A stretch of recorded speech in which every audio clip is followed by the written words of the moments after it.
हम्म।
रंगमंच कनाडा की मल्टीकल्चरल फखरिया पेशकश आवारगी विद दानिश में आप सबका खैर मकदम। सारी दुनिया में आबाद मेरे करम फरमाओं, दोस्तों, अजीजों, शागिर्दों, फैंस को जावेद दानिश का कनेडियन आदाब। मेरी जबीन अकीदत सलाम कहती। टोरंटो की एक रोशन मगर खामोश सुबह। लॉकडाउन यहां फिर से मुसल्लत है। 16 डिग्री की राहत, वैक्सीनेशन का अमल दखल जारी है। नफरत और मोहब्बत की कशमकश वाले शबाना रोज में हौसला रखिए, जीत आखिरकार मोहब्बत की हुआ करती। साल हमने गुजार दिया, आगे भी वक्त गुजर ही जाएगा। मुस्कुराइए कि घंटा भर के लिए सही आप जावेद दानिश के साथ होंगे। आज आपकी मुलाकात एक वंडर गर्ल से हुआ चाहती है, जिन्हें पिछले दिनों ही पद्मश्री के लिए नॉमिनेट किया गया है। इनकी इल्मी काबिलियत के गुलदस्ते में हर दिन एक नए खुश रंग फूल का अजाफा होता जा रहा है। सबसे बढ़कर आप lead NASA space app challenge का इन्हें इफ्तिखार हासिल है। आइए मोहतरमा डॉक्टर तज़ीन जमाल सिद्दीकी साहिबा का पुरजोश इस्तकबाल अकबर इलाहाबादी के एक शेर से माजरत के साथ करते हैं कि लोग कहते हैं बदलता है जमाना सबको, लोग कहते हैं बदलता है जमाना सबको, तज़ीन वो हैं जो जमाने को बदल देती हैं। Welcome to Awaargi with Danish. हुजूर वाला आदाब। थैंक यू वेरी मच, आदाब एंड बहुत बहुत शुक्रिया। और मुझे बेहद खुशी हो रही है आपके इस खूबसूरत प्रोग्राम में आके, और बहुत ही अच्छा लग रहा है क्योंकि बहुत कम ऐसा हो पाता है कि जहाँ पे आप उर्दू की इतनी खूबसूरत बात हो और एक प्रोग्राम ऐसा हो जहाँ पे इतना ऐसा लगे जैसे आप जो है अपने ड्राइंग रूम में अपने दोस्तों के साथ बैठ के बात कर रहे हो। और ये ऐसा ही महसूस हो रहा है कि जैसे हम आप जो है आमने सामने बैठ के गुफ्तगू हो रही है, और मुझे बेहद खुशी है इस बात की। और मुझे लगता है ये बहुत ही खूबसूरत अपॉर्चुनिटी के लिए थैंक यू वेरी मच। शुक्रिया, आपका भी बहुत शुक्रिया। तो सबसे पहले तो आपको ढेर सारी मुबारकबाद हर तरह के, हर रंग के अकम्पलिशमेंट के लिए। इसकी डिटेल्स हम अभी थोड़ी देर में डिस्कस करेंगे। सबसे पहले एक बड़ा फॉर्मूला सा सवाल मेरा तमाम मेहमानों के लिए होता है कि ये जो बला वबा गिला कोविड-19 बल्कि 20 है, ये आपके लिए जहमत है या रहमत? जी, ये आपने बड़ा अच्छा सवाल पूछा है क्योंकि ये जो कोविड आपका हाँ, जो हमारा कोविड-19 फेस रहा है, इसमें काफी बार ये हुआ है कि भाई अब क्या किया जाए, ये सब अपने घरों में बंद और सबके ज़हनों में जो है एक डर था, सबके ज़हनों में फ़िक्र थी। तो ये फ़ेज़ ऐसा था कि जिसमें सबको लग रहा था कि अब क्या हो सकता है? अब हम क्या कर सकते हैं? और मुझे ये नासा स्पेस ऐप चैलेंज उसी ज़माने में मुझे लीड करने को मिला, जब कोविड-19 की फ़ेज़ पीक पे थी। लोगों के ओह, ज़हनों में एक डर था, एक फ़िक्र थी। लेकिन मैंने ये चैलेंज इसलिए लिया क्योंकि मैं ये चाहती थी कि मैं लोगों को ये महसूस करा सकूँ कि आप घरों में बंद ज़रूर हैं, लेकिन आपकी सोच की उड़ान की कोई हद नहीं। और वाह, आप वाह, इस फील्ड में भी आप बेहद खूबसूरत कर सकते हैं, अपना एक मुकाम हासिल कर सकते हैं। और ये सिलसिला जब कोविड-19 में नासा का शुरू हुआ, तो उसमें 100 से ऊपर बच्चे और इतनी टीम्स थी पूरे हिंदुस्तान में, जिनके साथ ज़ूम मीटिंग्स होती थी। शुरू-शुरू में पहली मीटिंग में ज़रा मुस्कुराहटें कम थी, लेकिन जैसे-जैसे ये मीटिंग्स होती चली गई, मुस्कुराहटें और बढ़ती चली गई और एक हौसला मुस्कुराहटें आता था। चहचहाओं में तब्दील। जी हाँ। जी, अच्छा साहब, इसकी डिटेल्स हम अभी आपसे मालूम करेंगे। पहले मैं आपको ये बता दूं कि आपके चाहने वाले, आपके फैंस बहुत सारे हमारे साया दीवार यानी हमारे वॉल पर आ चुके हैं। और सबसे पहले तो साहब, शाहिद अख्तर हमारे दोस्त हैं, बहुत अच्छे अलिगेरियन हैं, सीनियर। और डॉक्टर शाहिद अख्तर गुड़गांव से, और मेरे बहुत अच्छे ग्राहक हैं, हर हफ्ते हमारी दुकान पे आ जाते हैं कुछ ना कुछ लेने के लिए अदबी सामान। तो शाहिद अख्तर साहब आपको आदाब कह रहे हैं, और वंस अरे again welcome to grand mega show. तो बहुत बहुत थैंक शुक्रिया शाहिद।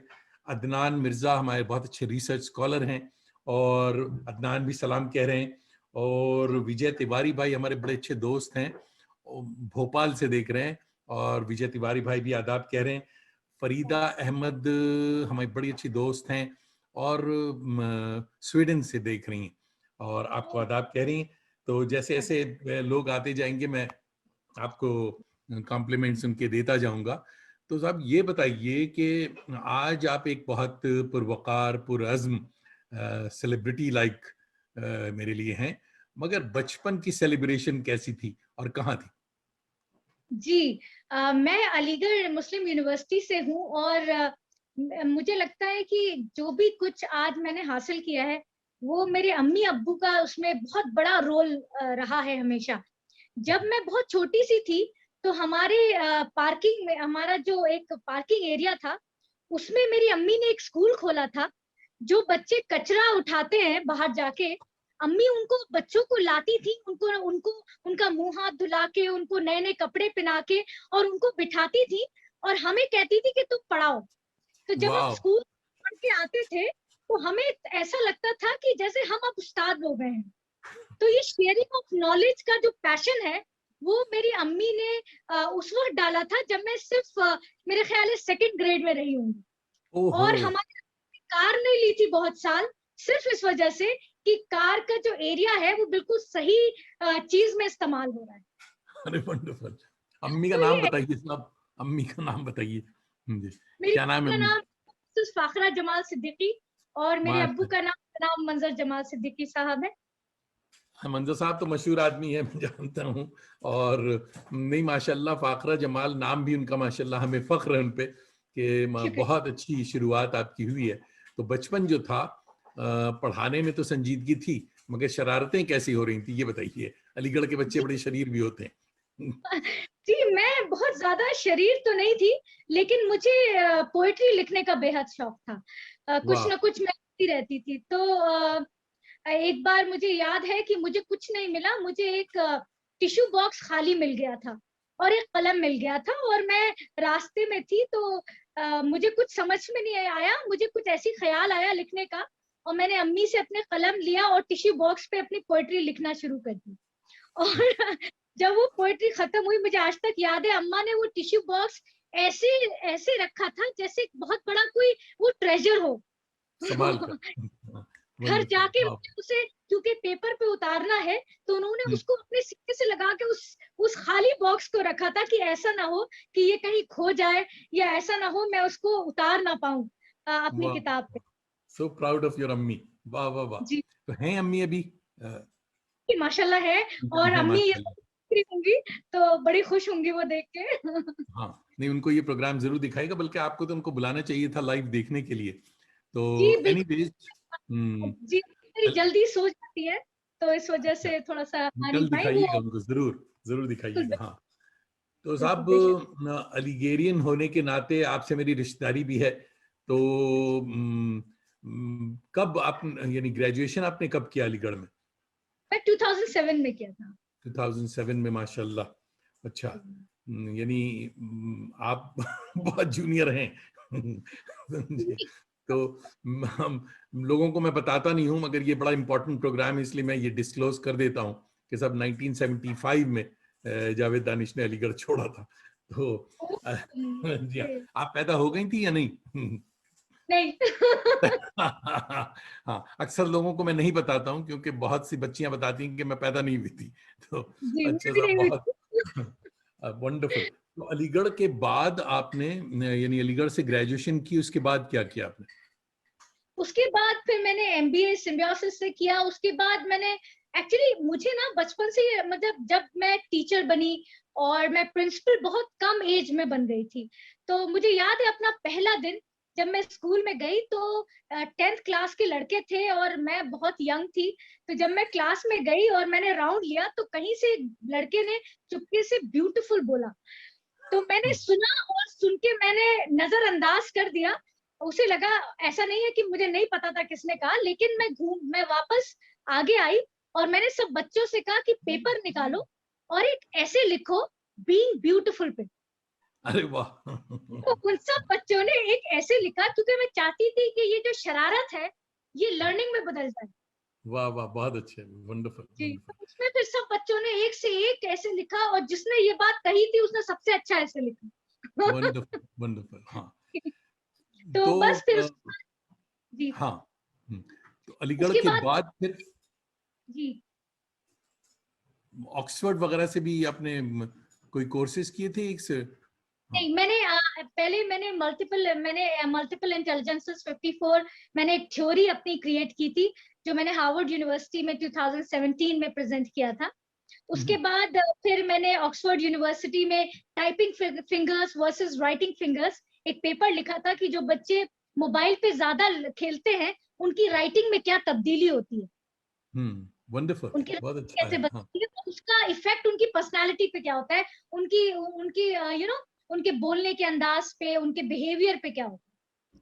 तो ये पेपर मैंने ऑक्सफोर्ड यूनिवर्सिटी में प्रेजेंट किया था। उसके बाद अभी रिसेंटली मैंने एक अपनी थ्योरी तजीन टेक्सोलॉजी ली है इस पे, फॉर हाँ, एजुकेटर्स अक्रॉस द वर्ल्ड। ये ये बहुत इंपॉर्टेंट है, इस पे हम बाद में आएंगे, मगर इसकी जरा सा और राइटिंग फिंगर्स जो है, ये जरा सा इस पे वजाहत करें कि हमारे जो दोस्त देख रहे हैं और जी, जो स्टूडेंट्स देख रहे हैं, इसमें बहुत सारे रिसर्च स्कॉलर भी हैं हमारे साथ आज, तो जी। उनको जरा सा बताइए कि ये थोड़ी सी इसकी समरी बताइए आप, व्हाट इज। असल में होता क्या है कि जब बच्चे जब सिर्फ टाइप करते रहते हैं, है ना, और स्क्रीन देखते रहते हैं, तो क्या होता है कि उनकी बिहेवियर जो होता है वो बहुत ही मैकेनिकल सा हो जाता है।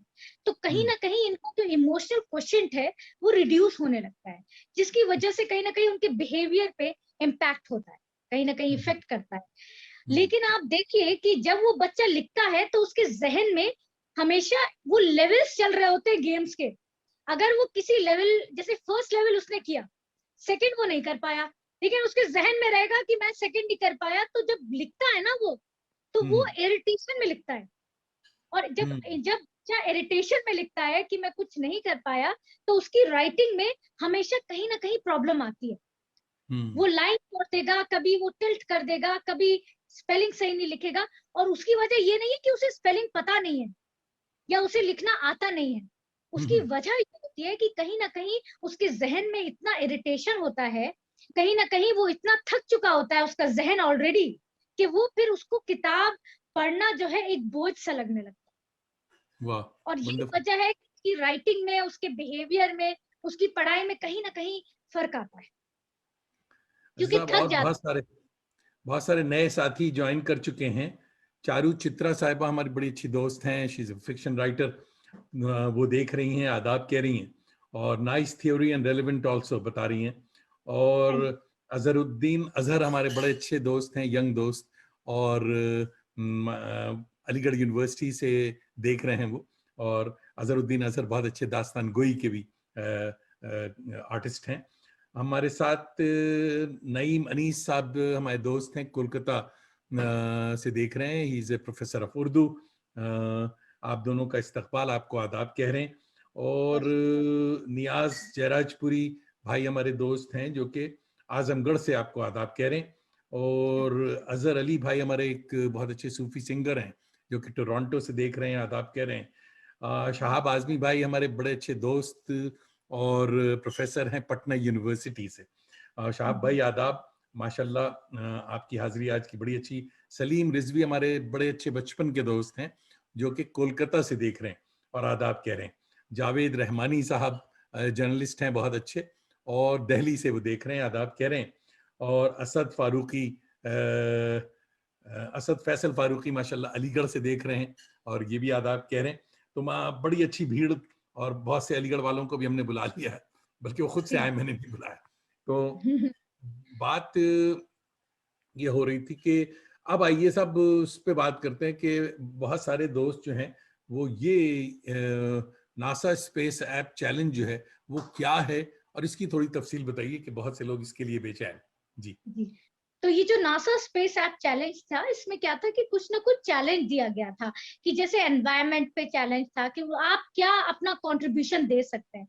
तो इस पूरे प्रोजेक्ट की, नासा की सबसे बड़ी खूबी ये थी कि हम सब, जितनी टीम्स थी, मेरे अंदर जितनी टीम्स थी, उन सब ने कंट्रीब्यूट किया कहीं ना कहीं इस वर्ल्ड की प्रॉब्लम सॉल्व करने के लिए। चाहे वो एनवायरमेंट प्रॉब्लम हो, चाहे वो कोविड-19 से रिलेटेड प्रॉब्लम हो, चाहे वो बायोडाइवर्सिटी पे कुछ ना कुछ कुछ बात हो। तो हर एक टीम ने एक ऐसा प्रोजेक्ट लाया जिसमें कहीं ना कहीं नासा के डेटा को प्रोसेस करके कोई ना कोई सॉल्यूशन दिया इस पूरी दुनिया को, ताकि वो कंट्रीब्यूट कर सके कुछ ना कुछ एक नया लाने में। और मेरी टीम जो आईआईटी दिल्ली की थी, उसको टॉप 6 प्रोजेक्ट मुझे अब तक याद है।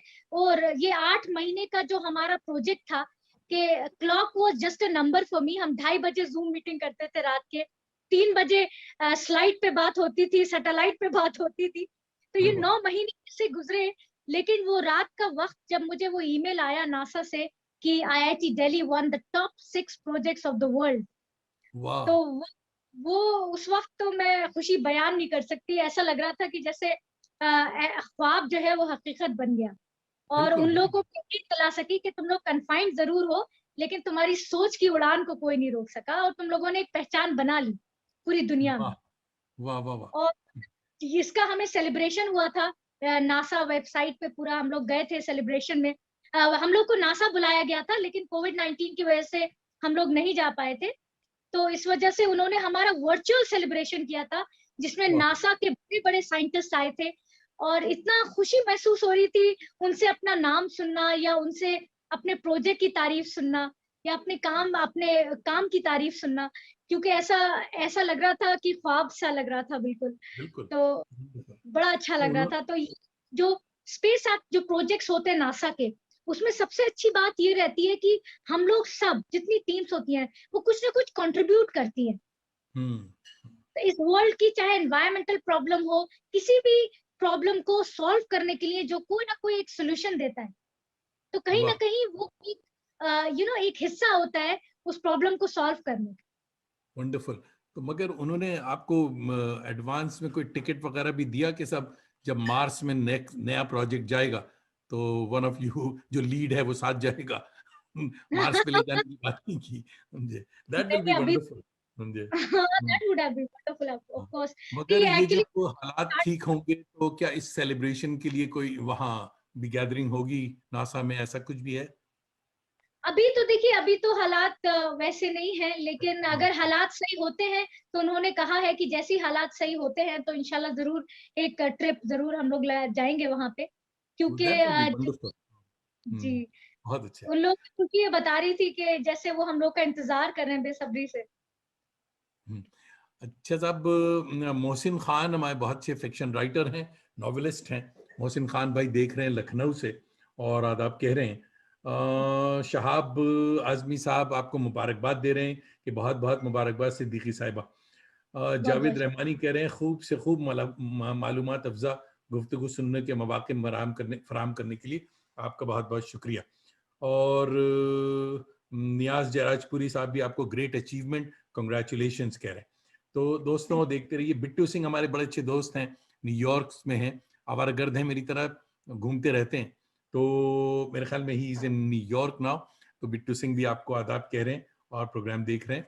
तो बहुत बहुत अच्छी तफसील, बहुत अच्छे मालूमात। और मुझे सबसे बड़ी खुशी ये है कि कोई अलीग जो है इस प्रोजेक्ट को लीड कर रहा था। It's a very proud moment for all the Aligarians around the world. और जितने लोग देख रहे हैं या सुन रहे हैं, ये इस बात को वो आगे भी बढ़ाएं। और के साहब नासा ऐप प्रोजेक्ट चैलेंज में एक अलीगढ़ की लड़की, उसने इसको लीड किया। That's so nice of you. So बहुत बहुत मुबारक। और अल्लाह ताला आपको ऐसे और बहुत सारे प्रोजेक्ट में कामयाब करे।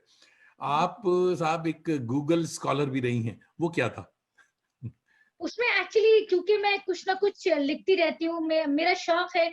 मुझे जहां जहां लगता है कि कुछ चीजें इसमें और होनी चाहिए, मुझे हमेशा से लगता है कि जब बच्चों को एजुकेटर्स पढ़ाते हैं या टीचर पढ़ाते हैं, तो मुझे लगता है वो सिर्फ किताबी किताब। नॉलेज नहीं होनी चाहिए, वो एक सफर होना चाहिए। अगर वाह कॉन्सेप्ट, अगर एक फूल के बारे में बता रहे हैं, तो उस बच्चे को उस सफर पे ले जाए जहां से वो फूल दिखता है। एक बड़ा वाह। सा बाग हो जहाँ पे पेड़ पौधे हों, फिर आए फूल पे, तो ज्यादा बेहतर होता है। तो मुझे लगता है कि कॉन्सेप्ट के सफर पे जब आप बच्चे को ले जाते हैं, तो सीखने की सलाहियत भी बढ़ती है और शौक भी बढ़ता है, ये ना कि मैं आपको बताऊं कि हमारे वेस्ट में, कनाडा में स्कूलों में ये सिस्टम है। और जी सिर्फ वो किताबी बात नहीं होती। और बच्चे जी जो हैं, एक और बड़ी मजे की बात बरमहल है तो मैं बता दूं कि हमारे यहाँ हमने देखा है, हैदराबाद हो या कोई भी इंडियन शहर हो, बच्चे जो हैं, हमारे जो कजिन्स हैं, भांजे भतीजियां हैं, वो जब स्कूल में अब जाता हूँ, जब तो देखता हूँ कि साहब वो रोजाना 10 किलो किताब कंधे पर लादे हुए वो बच्चे जाते हैं school. It's so much pain.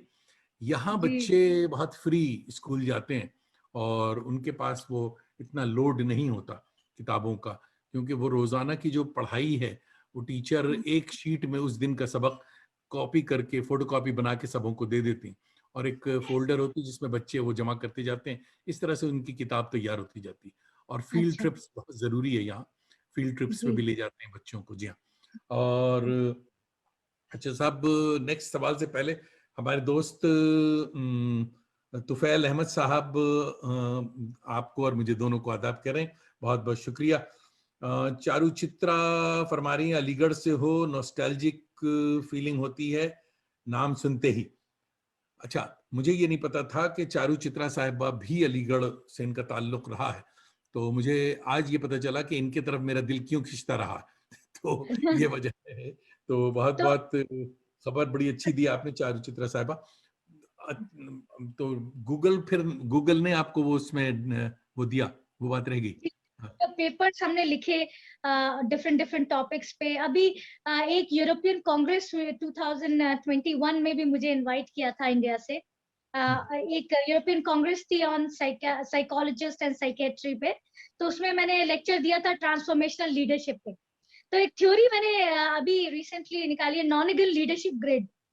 तो उस पे कैसे ट्रांसफॉर्मेशनल लीडरशिप होती है, तो वो प्रेजेंट किया था अभी यूरोपियन कांग्रेस में। तो ये सारे पेपर्स जब हम लिखते रहते हैं, तो फिर आप इस कैटेगरीज में आ जाते हैं कि where people read you, people love to get to read you, get आप इंस्पायर्ड। माशाल्लाह हैदराबाद में हैं। आप हैदराबादी तो नहीं हैं, you are basically from Aligarh. मगर आप हैदराबाद में रहना बजाते खुद बड़ा मुशक्कत का काम है। मैं जब भी गया हूँ, हैदराबाद गया हूँ अपने दास्तान गोई के परफॉर्मेंस के सिलसिले में, तो मुझे ऐसा वहाँ लगता था कि साहब जितने लोग हैं उतनी ही बिरयानी की और हलीम की दुकानें। जी तो बिल्कुल। बहुत ज्यादा। तो बहुत। हैदराबाद में कयाम कैसे है आपका, ये जी बताइए दोस्त। हैदराबाद में मेरी फैमिली यहीं पर है, हैदराबाद में है। मेरे अम्मी अब्बू अलीगढ़ में है, लेकिन मेरे बेबीज और फैमिली यहीं पर है। और मेरा एजुकेशनल सेटअप भी यहीं पर है। Actually I am heading a forum called vision India, hmm. which has 400 plus educators across India। और ये हमारा जो विजन इंडिया है, ये एक ऐसा फोरम है जहाँ पे हमारे पास एजुकेटर्स अक्रॉस द ग्लोब है। मतलब हिंदुस्तान में सिर्फ रूरल एरियाज में नहीं, अर्बन एरियाज, रूरल एरियाज, सबको हमने कवर अप किया है। तो एजुकेटर्स अक्रॉस इंडिया, जहाँ पे गांव गांव से प्रिंसिपल है और इंटरनेशनल स्कूल का भी प्रिंसिपल है, क्योंकि वाह, मेरा एक विजन रहा है कि क्वालिटी एजुकेशन होना चाहिए रूरल एरिया और अर्बन एरियाज में, दोनों में दोनों। क्वालिटी एजुकेशन होना चाहिए, क्योंकि दोनों ही हकदार है अच्छी एजुकेशन पाने के लिए। तो मैंने स्काइप सेशंस लिए हैं गांव गांव में, जो मुझे याद है, जो 1 घंटे की एक वो लोग इंटरनेट लेते थे सिर्फ मुझे सुनने के लिए, और मुझे वो मुस्कुराते चेहरे नजर आते थे जो बैठ के सिर्फ इंतजार करते थे कि हमें कुछ सुनने को मिलेगा, कुछ सीखने को मिलेगा, अपनी कॉपी पेन लेके। तो अच्छी बात यही रही है कि अब तक जो मैंने इम्प्लीमेंट किए चीजें, जिस पे पेपर्स लिखे हैं, वो 400 से ज्यादा स्कूल्स, हजारों बच्चों पे हुए हैं। तो उसकी एक अलग इम्पैक्ट आया है, एक अलग ट्रांसफॉर्मेशन आया है, बच्चों में भी, टीचर्स में भी और प्रिंसिपल्स में। मगर अर्बन सेटअप जितना है उसमें तो ठीक है साहब कि इनके यहाँ इंटरनेट भी है और लैपटॉप्स भी हैं। रूरल स्कूल्स की तो हालत बड़ी ख़राब है इंडिया में। तो क्या रूरल स्कूल्स में ये फैसिलिटी कैसे वो अवेल करते होंगे? Are they setup for doing this? वैसे तो कहा जाता है कि इंफ्रास्ट्रक्चर इम्पोर्टेंट है, लेकिन मैं एक बात कहना चाहूंगी इस पे कि schools are not made up of doors, walls or windows. They are made up of thoughts, ideas and vision. तो बिल्कुल। मुझे ऐसा लगता है कि कहीं ना कहीं उनके पास जरूर वो फैसिलिटीज नहीं है जो उनके पास होना चाहिए, उनका हम्म, इंटरनेट नहीं है, लेकिन मुझे लगता है कि ये सब चीजें ना होने के बाद अगर कुछ भी करके उन तक कुछ भी पहुंच पाया तो मुझे खुशी होती है। इसके लिए एक रेडियो चैनल पे मेरा एक इंटरव्यू आया था, तो मैंने उनसे बोला था कि क्यों ना रेडियो के थ्रू उनको गुड आइडिया। एजुकेट किया। हाँ बिल्कुल, बहुत अच्छी हाँ, बात है ये। This will be very popular and possible कि अगर इंटरनेट की फैसिलिटी नहीं है, रेडियो जी तो वाइब्स के ऊपर सारी दुनिया जुड़ी जी हुई है, तो बिल्कुल हो जी। सकता है। दैट्स अ वंडरफुल आइडिया, बहुत अच्छा प्लान है ये।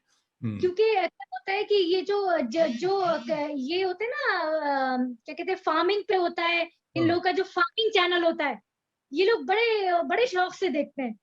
हाँ तो बिल्कुल। उसमें अगर हम एजुकेशन प्रोग्राम चलाएं रेडियो पे, तो इन हम्म लोगों के लिए घर घर जाएगा फिर वो। हम्म हम्म।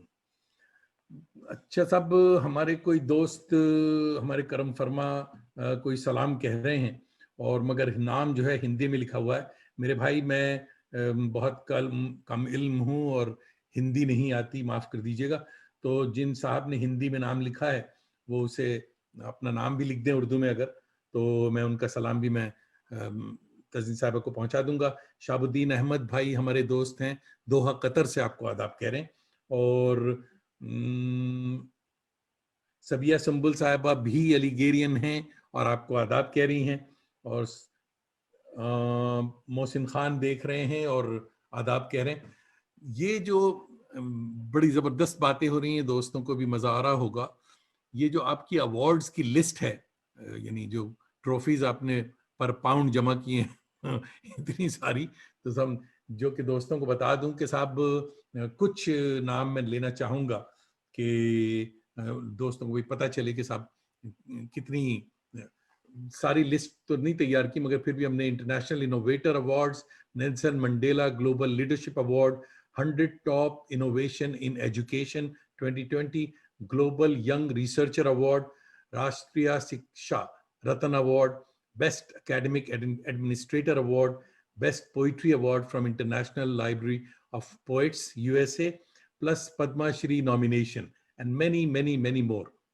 मोहतरमा, इन सब अवार्ड्स में सबसे ज्यादा आपके दिल के करीब कौन सा बताइए? मेरे सबसे ज्यादा दिल के करीब जो अवार्ड है वो है, वैसे तो पहले तो नॉमिनेशन ही पद्मश्री में ऐसा लगा कि बहुत कुछ अल्लाह खुदा ने दे दिया, लेकिन मेरे दिल के जो सबसे करीब है वो बेस्ट इनोवेटर अवार्ड है, क्योंकि मैं अपनी चॉइस से एक ऐसी स्कूल की प्रिंसिपल बनी थी जो बिल्कुल अंडर प्रिविलेज स्कूल था। मेरे कमरे में पंखा भी नहीं था, मैं ओहो, पूरे दिन पसीने में रहती थी और अपने कमरे में, क्योंकि मेरा एक शौक था कि मुझे चैलेंजेस, मुझे जुनून बहुत है, और जिस चीज का मुझे जुनून होता है तो फिर मैं उसको करने से मतलब मुझे करना ही करना होता है। तो मैंने कहा मैं इस स्कूल को ज्वाइन करूंगी। तो उस स्कूल में ऐसा था कि ईंटे की दीवारें थी, पंखा भी नहीं था। 1 साल उस स्कूल में मैंने बच्चों को पढ़ाया, और उसके बाद जितने हमने इनोवेशंस किए उस स्कूल में, टीचर्स को ट्रेनिंग दी। तो हालांकि उसमें से कोई भी टीचर बीएड नहीं थी, कोई एंटिटी नहीं थी, नॉर्मल टीचर्स थी, क्योंकि ऑब्वियसली उनको इतना उतना पेमेंट नहीं मिलता था, उतना अफोर्ड नहीं कर सकते थे।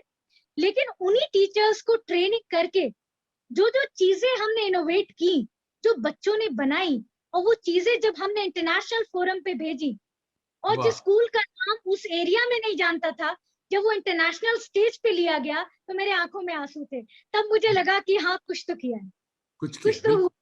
तो मुझे बहुत अच्छा लगा। तो वो मेरा शायद वो जिंदगी का सबसे खूबसूरत लम्हा था, कि जब उस स्कूल में ऐसा था कि अगर एक बार क्या हुआ कि बहुत सारे पत्ते गिर गए, पूरा पूरा जो हमारा बाहर का एरिया था उसमें पत्ते ही पत्ते थे। अच्छा, वर्कफोर्स इतनी थी नहीं, एक आय माँ थी, वो भी बहुत ही बुजुर्ग, जो सिर्फ चंद चंद कदम चलती थी और बैठ जाती थी। तो अब उनसे इतना बड़ा एरिया साफ कराना तो मतलब नामुमकिन था। तो हम्म। मैंने 4 सेक्शंस लिए, और उन 4 सेक्शंस में बच्चों से कहा कि ये जितने तुम्हें पत्ते नजर आ रहे हैं, इसको बीन के और एक कुछ ना कुछ नया बनाओ। किसी ने पीकॉक बनाया उन पत्तों का, अरे वाह। किसी ने घर बनाया उन पत्तों का, किसी ने बास्केट बनाई उन पत्तों की। वो 1 घंटे का वक्त, पूरा मैदान साफ था, और हर एक के कागजों में, हर एक की किताबों में, किसी में चांद था, किसी में दरख्त थे, किसी में वाह एक बास्केट थी, किसी में कुछ नहीं, तो ऐसे ही बस रंग डले हुए थे और इधर उधर पत्ते लगे हुए थे। बहुत तो अच्छा। इस तरीके से हमने कुछ ना कुछ नया किया। वंडरफुल। अच्छा साहब, बिट्टू सिंह हमारे दोस्त कह रहे हैं कि so proud of you, you are shining light of humanity. और हमारे तुफैल अहमद साहब कह रहे हैं मसीह आए वक्त जो हर हिंदुस्तानी का इलाज फिक्र में कोशा है।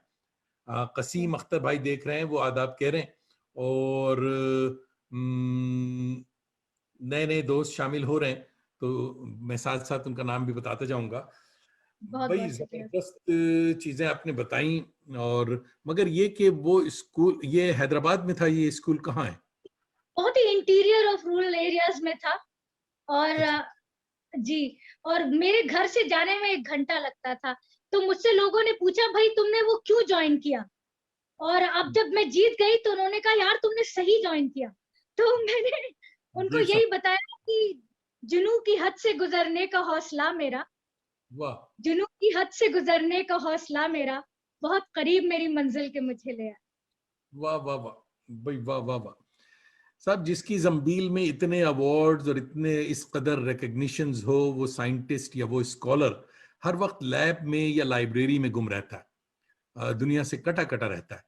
मगर हमने देखा कि आप जिंदगी से भरपूर हैं, जिंदगी के करीब हैं। आप क्रिकेट भी खेलती हैं, बर्फ के गोले भी खाती हैं, बनाती हैं, बच्चों के लिए सांता भी बनती हैं, सांता क्लॉज, और गिटार भी बजाती हैं। जिंदगी से जी, इतना इश्क कैसे? मुझे लगता है कि मैं ये सब इसीलिए कर पाई कि मुझे जिंदगी से इश्क है। वाह वाह वाह। ना, शायद यहाँ तक ना पहुंचती। हाँ, बगैर जुनून बगैर इश्क के आप यहाँ तक बिल्कुल नहीं पहुंचती। तो शायरी की बात भी हुई थी, आपको शायरी के लिए भी अवार्ड मिला हुआ है, वो भी बहुत जी, अच्छी अमेरिकन कांग्रेस से। तो शायरी आप इंग्लिश में करती हैं या उर्दू में? देखिए, मैं शुरू में तो अंग्रेजी में करती थी, लेकिन पता नहीं क्यों कुछ 1-2 साल से शौक हुआ उर्दू में करने का। वाह तो वो इसलिए हुआ कि मेरी अम्मी उर्दू की बहुत अच्छी पोएट, मतलब पोएटिस हैं, बड़ी अच्छी वो पोएट्री लिखती हैं। तो उनसे थोड़ा शौक हुआ लिखने वाह। का। तो वैसे इंग्लिश में जो मैं ये जो जीती थी, वो तो इंग्लिश में था। वो था द लाइट ऑफ लाइफ। वो सुनाए साहब मुझे। जी, मुझे थोड़ी बहुत याद है। ये it goes like, the light of life, what a life happy and sound, staring at the rise of the sun and dawn, वाह struggle come over day by day and sweep all the happiness as a play. वाह The light of success and the darkness of fear forms a cobweb around me and my dears. Then the वाह sparkle of light emerges over again that shed the sorrows and happiness regain. This is life. What a life. People care for the wallets at your side. Green वाह colored addict smell. Bring the world at your feet. And the poor gazing at the hope slip far street. This is life. What a life. वाह वाह There's वाह। more to it. think I'll stop here. Wonderful, wonderful. जहाँ तक आप बता रही हैं English और अंग्रेजी की शायरी की, नौजवानी में मैंने भी इंग्लिश में, क्योंकि बैकग्राउंड था पूरा, इंग्लिश में लिखने की कोशिश की, मगर फिर हुआ स्विच किया उर्दू में।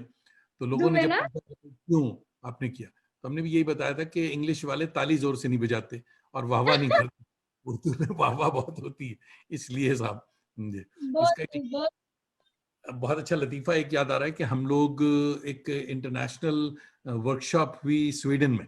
हमारे फरीदा अहमद साहिबा देख रही हैं स्वीडन से, इनके शौहरे नामदार साईं सुच्चा साहब ने एक ऑर्गेनाइज किया था, बड़ी पुरानी बात याद आ गई। तो हम लोग वहाँ गए, कोई 10 दिन या 2 हफ्ते के लिए थे। 20 international writers, immigrant writers workshop थी। उसमें कनाडा से मैं और खालिद सुहेल साहब हमारे दोस्त वो गए थे। तो वहाँ एक सेशन जो था वो शायरी का था और किसी बार में उन्होंने वो मुशायरा रखा था। तो बहुत सारे, उनका स्टाइल यही है कि भाई बार में और हर जगह छोटी सी गैदरिंग थी। तो पाकिस्तानी भी कुछ हजरात दोस्त इंडियंस भी आ गए थे। तो हमें एक इंटरप्रेटर, एक लड़की हमें मिली हुई थी कि वो हमें बता रही थी कि अब ये हम लोगों की चीज़ें जो थी वो इंग्लिश में और स्वीडिश में तर्जमा हुई थी। मेरी नज़में स्वीडिश में वहाँ पढ़ के सुनाई गई और स्वीडिश की चीज़ें जो थी वो उर्दू में सुनाई गई। वो लड़की खुद भी शायरा थी, तो उसको, मगर इत्तेफाक है जब शायरी शुरू हुई, उर्दू वालों ने पढ़ना शुरू किया, तो वाह-वाह का वो शोर और वो इतनी ज़ोरदार आवाज़ें, ये लड़की ये डर गई बेचारी। कहने लगी, "भई तुम लोग तो यार बहुत, you guys are very great." हमने कहा, "ये आपने कैसे अंदाज़ा किया?" कहने लगी, "आपके यहाँ से जो भी पढ़ता है उसके ऊपर इतनी तारीफ़ और इतनी शोर-शराबा।" और जो स्वीडिश बेचारा पढ़ रहा था, तो लोग हल्के से ताली बजा ले रहे थे, कोई चिल्ला-चिल्ली नहीं हो रही थी। तो हमने उनको बताया कि ये शायरी की बात नहीं है, असल में ये कल्चरल चीज़ है और मुशायरा जो हमारे यहाँ है वो बहुत ज़ोरदार ये होता है, तो इसलिए डरने की ज़रूरत नहीं है, आप भी उतनी बड़ी शायरा हैं। हम आपके लिए भी ताली भी बजाएँगे और ज़ोर से आप वाह-वाह भी करेंगे।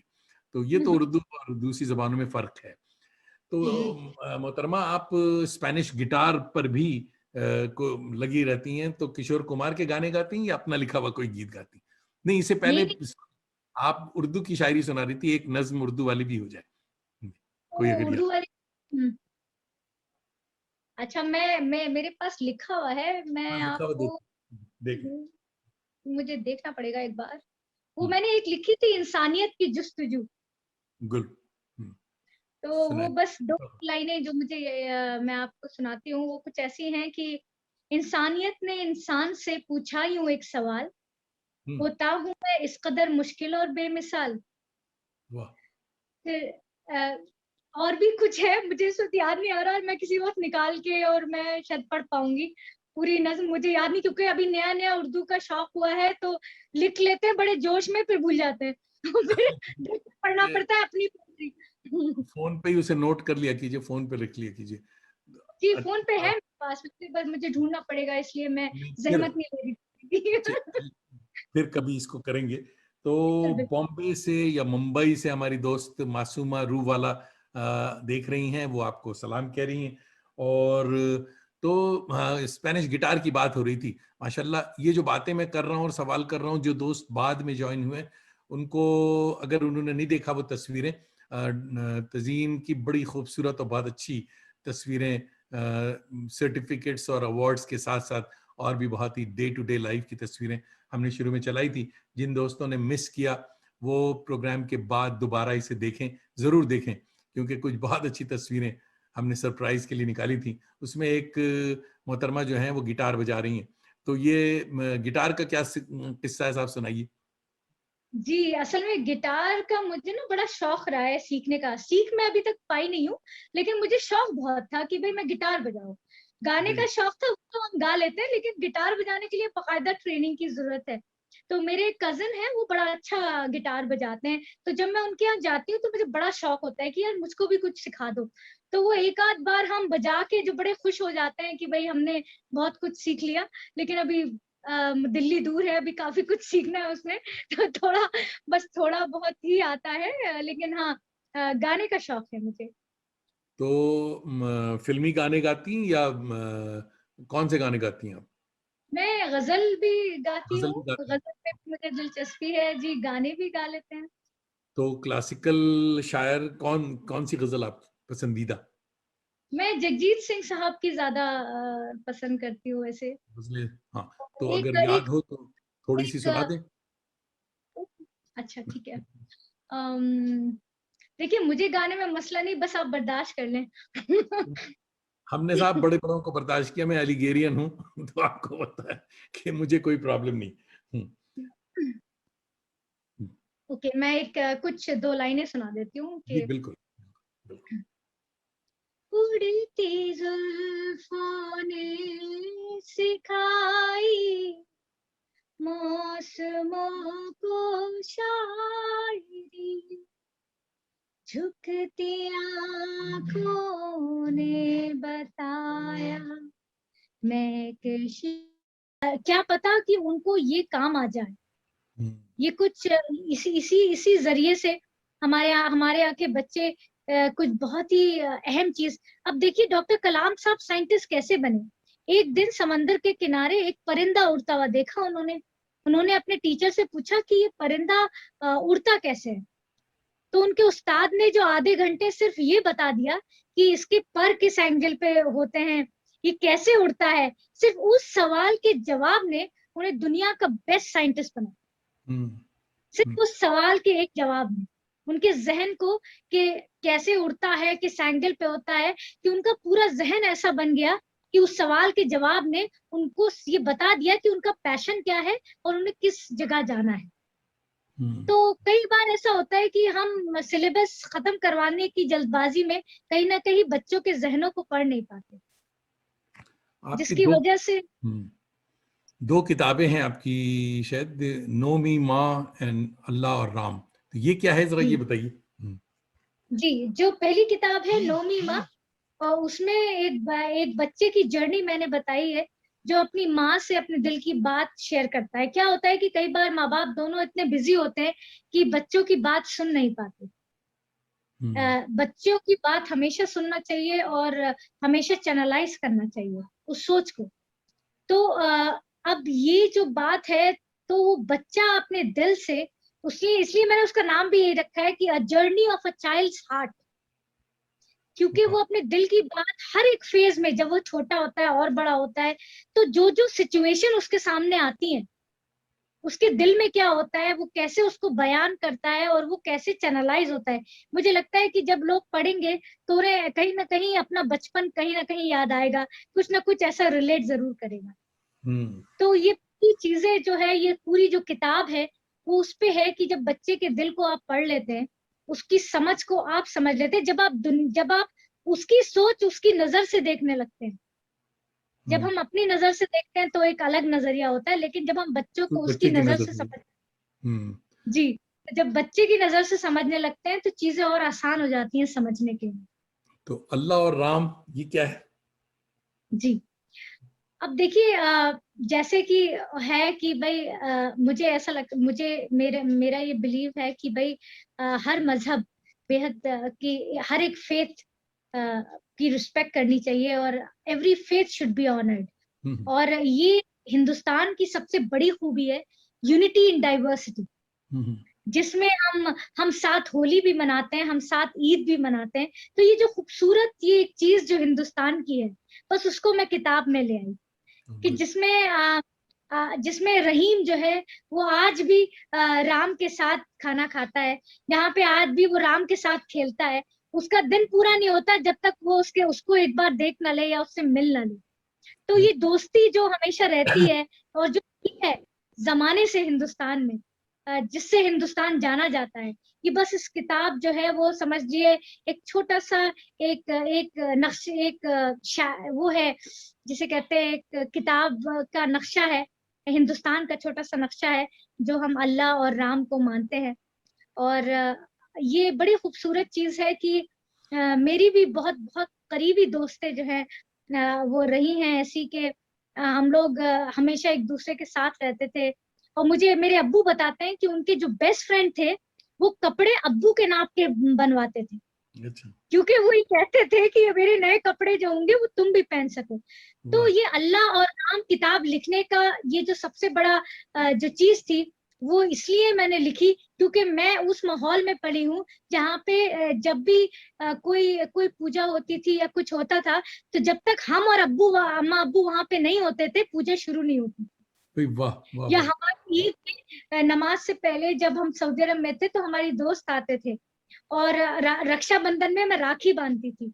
तो वो माहौल जहाँ पे घर चाहे दो थे लेकिन एक फैमिली थी, और अभी तक है और जिंदगी भर रहेगी। बहुत तो अच्छा। ये जो एक सोच है हिंदुस्तान की, जो इतनी खूबसूरत सोच है, उस पे एक छोटी सी मैंने एक किताब अल्लाह और राम लिखी है, क्योंकि मुझे बहुत फख्र है कि मेरी जो अपब्रिंगिंग ऐसे माहौल में हुई कि जब मेरे अम्मी अब्बू हज के लिए गए तो मैं नवाल, एक मेरी फ्रेंड है, उनके यहाँ मिश्रा आंटी के यहाँ रही। मैंने बिल्कुल। मिश्रा आंटी के यहाँ नमाज पढ़ी। उन्होंने इतना मेरा ख्याल रखा है कि उन्होंने मुझे एक रूम दिया था जहाँ पे मैं नमाज पढ़ती थी। तो बिल्कुल। मैं जिस माहौल से आती हूँ, या मैं जिस हिंदुस्तान का जो नक्शा मैंने देखा है, उसमें मजहब तो मतलब नाम मैं अब सुन रही हूँ, वरना हमें तो ये लगता था कि सब एक ही, हम बिल्कुल। सब दोस्त हैं।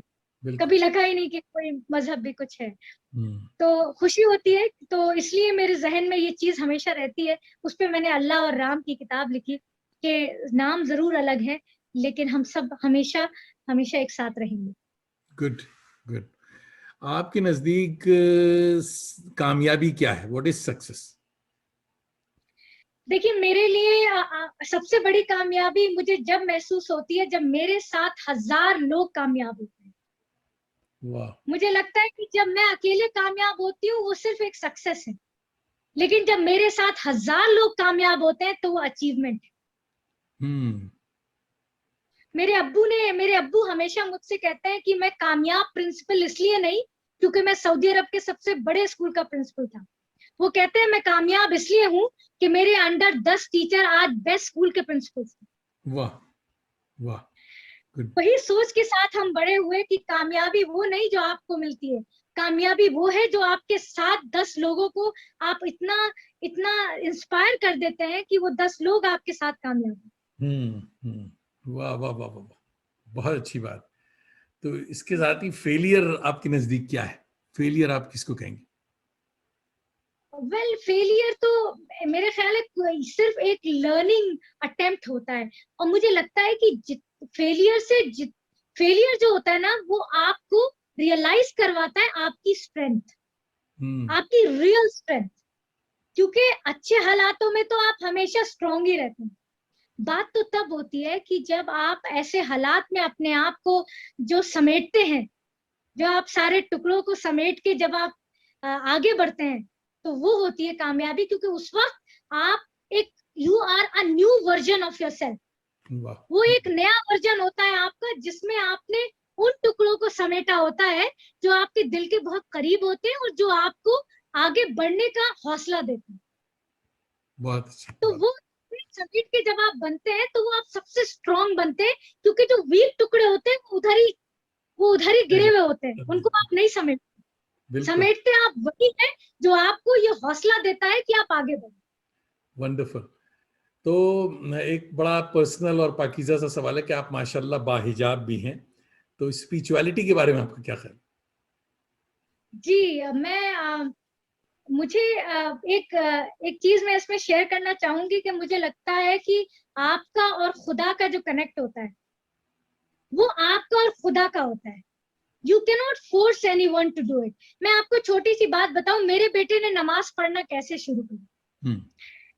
अक्सर ये होता है कि भाई नहीं पढ़ता तो डांटा जाता है, और बिल्कुल ही नहीं पढ़ता तो फिर एक आध लगा भी दिया जाता है। लेकिन मेरे बेटे एक दिन स्कूल गए, उनकी चोट लग गई। तो मैंने उनसे कहा कि आप नमाज नहीं पढ़ के गए तो जो फरिश्ते आपको प्रोटेक्ट करने के थे वो उस वक्त थे ही नहीं, वाह। आपके चोट लग गई। कभी कभी मौका लगे तो कभी नमाज पढ़ के तो जाओ, देखें फिर कैसा दिन गुजरता है तुम्हारा।